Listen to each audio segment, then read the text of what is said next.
Um, it is. I always say this every week, and maybe I'm conscious that you say it because you've just got used to being the first thing you say when you get up. It's good to worship together, and but like incredibly conscious this morning of how good it is to worship together, especially the songs that the guys have led us in.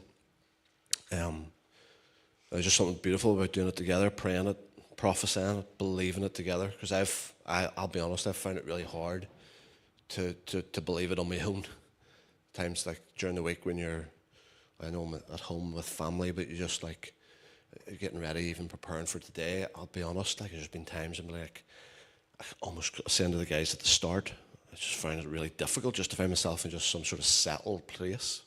Find myself either overwhelmed with anger or just overwhelmed with like pain. And so this morning there's just been something beautiful about, honestly, just being able to worship together, crying out for his presence and his goodness and acknowledging that he's working, even when we don't see it, he's working. And I needed to be able to do that with all of you this morning. Does something to our souls. It's just something I can't even articulate, but just from the depths, being able to cry out together as the church. And my goodness, we need his Spirit to breathe on the church. And we're finishing off Ezekiel today. And so the last sort of 7 or 8 chapters, definitely not going to read them all. Because unless you're some sort of designer or architect, it'll be incredibly boring to read. It's awful to say that about the Bible, isn't it?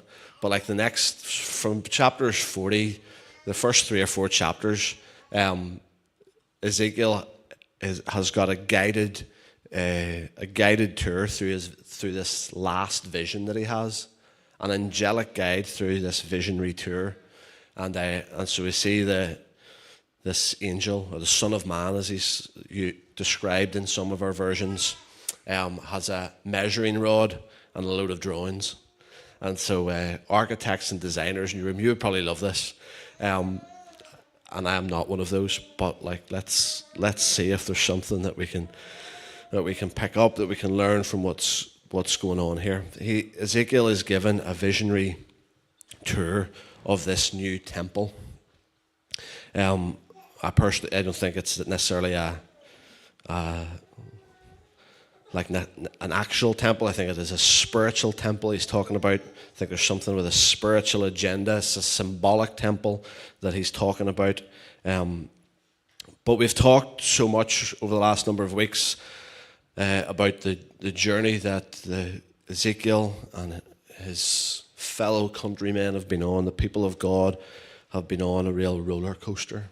A lot of it has been down, but we've had moments over the last couple of weeks as Valley of Dry Bones and a few other places where the glory of the Lord has shown up in unexpected places, in unexpected ways, that we've been able to cling on to hope in the midst of exile, in the midst of darkness, in the midst of deep uncertainty. The visions and what God has wanted to speak through Ezekiel has stirred a level of hope and a level of belief that restoration is possible. And in fact, the nature of our God, restoration is inevitable. And so 25 years into exile, Ezekiel has this final vision that we have recorded. As it says at the start of Ezekiel 40, in the 25th year of our exile, the hand of the Lord was upon me, and in visions of God he took me to the land of Israel and set me on a very high mountain. And he took me there, and I saw a man whose appearance was like bronze, and he was standing in the gateway with a linen cord and a measuring rod in his hand. So again, designers, people that like that sort of thing, over the next few chapters, you're going to get your measuring stick out and design a really nice temple. We're not going to go there this morning. But in verse 4, Ezekiel hears these words, pay attention, like Son of Man, or Ezekiel, have eyes to see and ears to hear. Open your eyes, open your ears, and pay attention, because this is the reason why you've been brought here. I'm paraphrasing, but that feels like there's real weight to what Ezekiel is about to experience here, what the Lord is about to reveal to him. Pay attention. Open your eyes, open your ears. Pay attention to what I'm going to show you and what I'm going to say to you here, because this is the reason why you've been brought here. The last visionary day trip that Ezekiel went on was the valley of dry bones, and there was something about that, as maybe, if we were to think about it too deeply, as maybe gruesome and weird that vision maybe was, or something that stirred hope, that actually there is an army that is going to rise, that the breath of God is going to breathe once again upon his people to restore them, to bring wholeness and restoration. And over and over throughout the story of the children in exile, there was always in the back of their minds, where and when are we going to see the glory of God again? The temple, the very place they thought was the sole place of encountering the glory of the Lord, is in ruins. They're still in a place of exile, but yet, as we've talked about over the last couple of times, we've looked at Ezekiel, there has been signs of hope. There has been glimmers of hope. And so as this Son of Man, as this angelic guide begins to show Ezekiel all the plans, all the designs, all the measurements for this new temple, we come to verse 43. And in verse 43, it says that the glory, if your headings are like mine in your Bibles, it says the glory returns to the temple. There's a huge moment for Ezekiel and the children of God. And he says, I saw the glory of God coming from the east. His voice was like the roar of rushing winds, and the land was radiant with his glory. The vision I saw was like the vision I had seen when he had came to destroy the city, and like the visions I had seen by the Kabar River, and I fell face down, and the glory of the Lord entered the temple through the gate facing east. There's just something about that. That was almost by the way here. That he fell face down. The glory of the Lord entered the temple, and he fell face down. There's something about that just, I guess, stirred a bit of a holy frustration, a bit of a hunger in me, that 25 years on in a place of exile, throughout all of the trials, throughout the circumstances that were unwanted, that they did not like, in spite of all the questions that they still had, Ezekiel still fell face down with the glory of the Lord. It had not dulled his awe of the glory and the goodness of God. And I say that as a by the way, but it actually maybe is more important for me, maybe for some of us, than I realise. Because I think years, maybe like the familiarity of what we do, the familiarity of our devotional time, the familiarity of our prayer meetings, the trials that are going on, the circumstances that we look around upon, and maybe the glory and the presence of the Lord our sense of that has been dulled. The awe that we feel of that has been dulled. I got to say that we met in the prayer hut just before we came this morning, and it's always good to pray. It's always good to be together. There's just a real genuine sense of the presence of the Lord, and I came out thinking, oh God, please don't let me become dull to your presence. I mean, to become dull to whenever your glory and your goodness is tangible, that it's evident. Ezekiel, after years of wilderness, after years of trial, had still not been dulled. His awe had not been dulled at the presence and the glory of God. And so this is what's really amazing about the last few chapters of this book, because we have such hope, because there is a return of the presence of God. And I imagine after 25 years that I thought that what is the rest of our life going to look like? What is it going to look like for the generation to come after us? But the glory of the Lord and this vision that Ezekiel had is returned. And there's also not only a return of the presence, but there's also a restoration of worship. And again, we'll not have time to go into it, but if you wanted to read through the rest of Ezekiel 43, you'll see Ezekiel almost like reinstating the offerings those sacrifices of worship that the children of God had been bringing. They hadn't done it for many years, and now in this vision that Ezekiel sees, there's going to be a restoration of worship. And there's a part of me just loves. I feel like I've just such more of an affinity with Ezekiel than I had before. I feel like I'm cheering him on now, because 25 years ago, he had built his whole life up to being a priest. That's what he was set up for, to be a priest, to be a blessing, to serve his people. And then he's stripped away from that. All that he'd given his life to, all that he'd planned and been set up for, has been stripped away from him. And it's here in this vision that he sees himself being the one that receives the offerings as a sacrifice of worship. There's something about me just really, really happy for him. Maybe that sounds really patronizing, does it? But like, just that here he is taking part in the priestly procedures that he always thought that he was going to be taking part in. But more importantly than that, more significantly than that, there is a restoration of worship. And I think we could say, there's a part of me almost wants to just to be bold enough to prophesy this even today. And I think we could have prophesied it at any stage, but there's something about a real longing and a real desire. As I'm reading through the last bit of this story, I'm like longing that there would be, I know his presence is always with us, but there would be just a return of that glory, that tangible sense, that actual awareness, as David reflected on this morning, that could just be an awareness of his presence, that this was the experience of Ezekiel and the children of God here. Real tangible return of his presence, a real restoration of worship. And again, as I reflect on the incredible team of people that we have leading worship here, just a real restoration of worship, fresh sacrifice, a fresh pouring out of worship, because he's worthy. And at the end of Ezekiel 43, I think some of our versions maybe miss the beauty of this moment, because the people had walked away, they ignored the goodness and the kindness of God, had done their own thing. There's consequences to that. God doesn't like do this to us.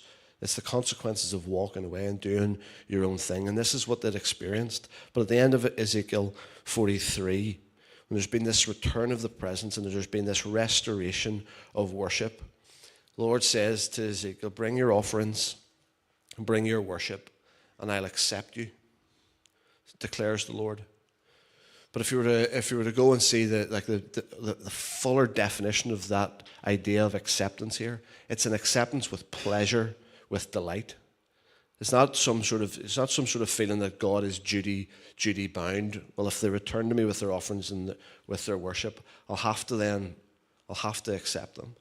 There's something more deeper and beautiful going on, that he will accept them with pleasure and with delight. And there's just something, I think, just stirs my heart as I think about that, as what is even taking place among us today, as the guys have led us in worship, and we've tried with all our hearts to bring our offerings, to bring our pain, to bring all the circumstances that are going on around us, and we bring them as an offering. And he says he'll accept them with pleasure and with delight. And so the return of the presence, again, promise didn't do this intentionally. Restoration of worship, and then finally, this is not merely the restoration of a physical building, but it's essentially the restoration of the people of God. I think that's probably one of the biggest things that's taken place as this book, as this revelation, as these visions come to an end in Ezekiel's ministry and his story. There's a restoration of the people of God. And so this morning we could go into loads of New Testament language that is full of temple imagery. I think especially with Jesus himself, it talks loads in Hebrews. I was panicking there that I forgot where Hebrews was. See, I missed sword drill last week and I was off my game. But Hebrews 10 verse 19 and 20, since we have confidence to enter the most holy place by the blood of Jesus. it goes on to talk about that Jesus is now the temple, essentially. In chapter 12, verse 22, you have come to Mount Zion, to the heavenly Jerusalem, to the city of the living God. Again, temple imagery depicting Jesus himself. We have an altar, again, talking about Jesus in Hebrews 13. But then even us, as the people of God, there's this temple imagery that's used probably, well, in 2 Corinthians 6, but I think more explicitly in Ephesians 2, where Paul, writing, says that you're no longer foreigners and aliens, but you're fellow citizens. That has been built on the foundation of the apostles and prophets, with Christ Jesus himself as the cornerstone, in whom the whole building is joined together and rises to become a holy temple in the Lord. And in him you too are being built together to become a dwelling in which God lives by his Spirit. So I really think that Ezekiel was not just talking about the restoration of a physical building, but the restoration of the people of God. And that imagery is picked up, I think, by the writers in Hebrews, many times by Paul. It's full of temporal imagery to describe Jesus himself and the people of God in him. So we get to Ezekiel 47, and this is where I want to begin to wrap up. Ezekiel 47, this has all been building up to I think this beautiful picture. Let me just read it from verse 1. The man brought me back to the entrance of the temple, and I saw water coming out from under the threshold of the temple. The water was coming down from under the south side. He then brought me out through the north gate and led me round the outside to the outer gate facing east. The water was flowing from the south side. As the man went eastward with a measuring line in his hand, he measured off 1,000 cubits and then led me through water that was ankle deep. He measured off another 1,000 cubits and led me through water that was knee deep. He measured off another 1,000 and led me through water that was up to the waist. He measured off another 1,000, but now it was a river that I could not cross because the water had risen and was deep enough to swim in, a river that no one could cross. He asked me, "Son of man, do you see this?" And then he led me back to the bank of the river. And when I arrived there, I saw a great number of trees on each side of the river. And he said to me, "The water flows towards the eastern region and goes down into the Arabah where it enters the sea. And when it empties into the sea, the water there becomes fresh. Swarms of living creatures will live wherever the river flows. There will be large numbers of fish because this water flows there and makes this salt water fresh. So where the river flows, everything will live. Fishermen will stand along the shore, and there will be places for spreading nets. The fish will be of many kinds, like the fish of the great sea. But the swamps and the marshes will not become fresh. They will be left for salt. Fruit trees of all kinds will grow on both banks of the river. Their leaves will not wither, nor will their fruit fail. Every month they will bear fruit because the water from the sanctuary flows to them, and their fruit will serve for food and their leaves for healing." And in many ways, I don't fully understand probably all the imagery of what's going on here, but enough to celebrate that here is when the river begins to flow, there is something miraculous. There is something almost supernatural takes place. Because these are no ordinary trees that I've just read about there. Like, these are bearing fruit every month, and its leaves bring healing. The river goes into the Dead Sea, and the lifeless waters are healed. Everywhere the river flows from the temple, there is healing and life. And it almost feels just a bit of a follow-on from that, like that dry bones imagery, that when the breath of God entered, dead things come alive. And so, like, I've just been, like, times this week probably just clinging to the idea of, like, that it is still possible through the miraculous, through the supernatural, that dead things can still be restored, that dead things can still come to life, that the river that flows from the temple can still bring healing and can still bring life. And what I love about it is that the river went to the waste places outside of the city. It went into the city. went into the ordinary places, that's where the river began. That's where the river went from the temple to the city, but it went to the waste places outside of Jerusalem. It flowed to the stranger. It flowed to the outsider.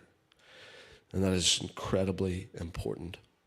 And Ezekiel anticipates, as he's watching this vision, he's anticipating that something's coming from the center, bringing healing.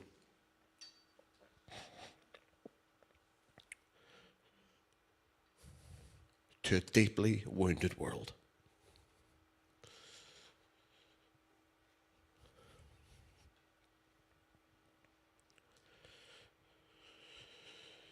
That's why I've found myself turning to places like John 7, where I begin to what is the center? Where is the center? And Jesus describing himself in John 7 says, if anyone is thirsty, let him come to me. And whoever come to me and drink, whoever believes in me, as the scriptures said, streams of living water will flow from within them. So as I'm trying to ask myself, where is the center? So most significantly, the source of the river is God. How obvious is that? But I want to say it anyway. The source is God. Where is the center? It's him. But what does it begin to look like? As Jesus says, the streams of, if you come to him, believe in him, find your life in him, then streams of living water will flow from within you.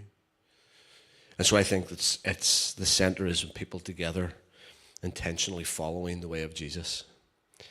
I think when I consider the center, it's churches, not just on our own, but together, churches enacting a healing presence within broken communities.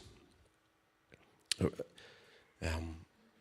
read this quote this week on Twitter. Nobody gets into heaven without a reference from the poor.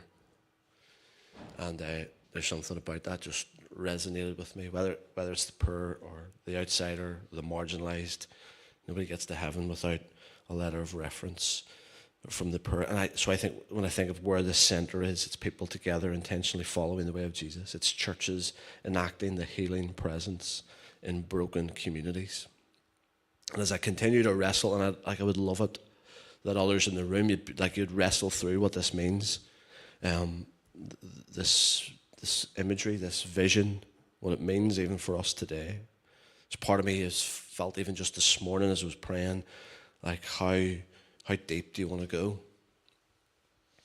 There's something okay, I guess, that you could stand at the temple. You could stay within the safe confines of the temple, of the church building, or whatever way you want to describe that. You can stay there, or you can begin to go. And I guess then the question is how willing are you? How deep are you willing to go? How willing are you to let God's presence take you wherever? Because that's where the picture goes, to the place where it got that deep that you could barely swim, and the river just took over and began to flow into all of the places within the city. Began to flow the places, as we've already said, to the waste places outside of it. As the source of the river, directly from the presence of God. It makes these, our times together, I think really important. I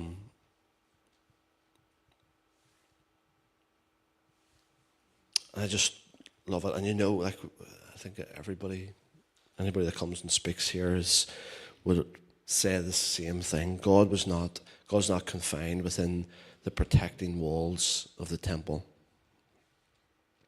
But it would be the city.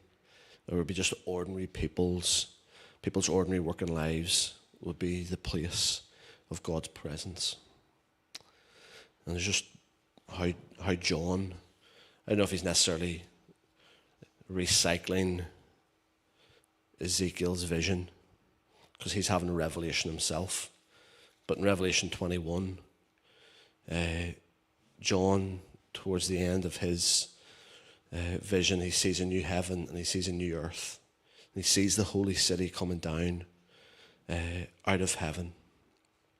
And he heard a voice saying, now the dwelling of God is with men, and he will live with them. They will be his people, and God himself will be their God. There's something beautiful about his vision, and like later on in the last chapter, he takes it even further than Ezekiel took it, because he says the speaking of the tree, the leaves will be the healing for all the nations. As I said already at the start, there's just in moments of anger, in moments of real pain, just to find places like this to center myself. I needed to find a center, whether it's in Ezekiel's revelation or John's revelation, or most importantly, just in the person and the life of Jesus. And remembering that the dwelling place of God is with men, and he will live with them. And that is the closing words of the book of Ezekiel. It brings it all together, summarizes it all with the last verse in Ezekiel 48:35. The name of the city from that time on will be The Lord is There. And my goodness, I am grateful for that. I'm grateful for the knowledge of that. I'm increasingly desperate for the awareness of it. And that it would, as we center ourselves in that it begins, that living water, that streams of life would begin to flow from us, from the churches, touch dead places, touch broken places, touch and bring life to wounded places. It's just my heart and my prayer and my wrestle as we bring Ezekiel to a close. Anastasia is going to come and